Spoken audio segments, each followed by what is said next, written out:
Sasabihin nyong wala na patutunguhan itong ating bansa, papunta na sa basurahan. Paano nang pupunta sa basurahan? Kita ninyo yung mga hindi nagawa ng ilang pangulo simula kay Corazon Aquino hanggang kay Benigno Aquino III.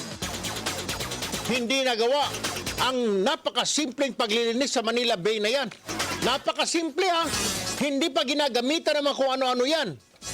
Nagsabi lang ang Pangulo sa DNR, linisin ho ninyo yan.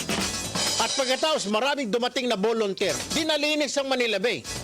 Nalinis ang Baseco Compound. Ayun, akala mo resort. Hindi nagawa ni Corazon Aquino yan.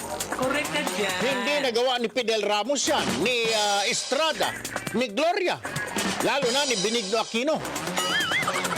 Oh, napakasimple. Paglilinis ng Manila Bay o yung pag-rehabilitate sa Boracay.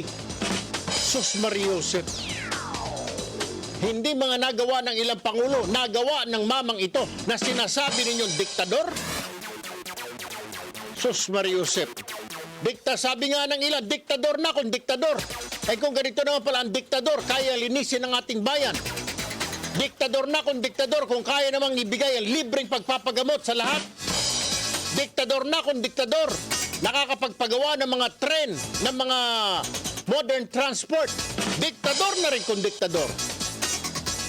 Na tanging pangulo lamang na sinabi ng iba, hindi makakapagpaaral ng mga Pilipino sa college. Diktador na kung diktador.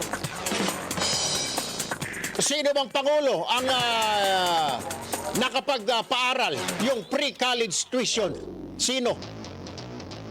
O si Pinoy, hindi nga diktador, pero nagawa ba ng inyong pangulo?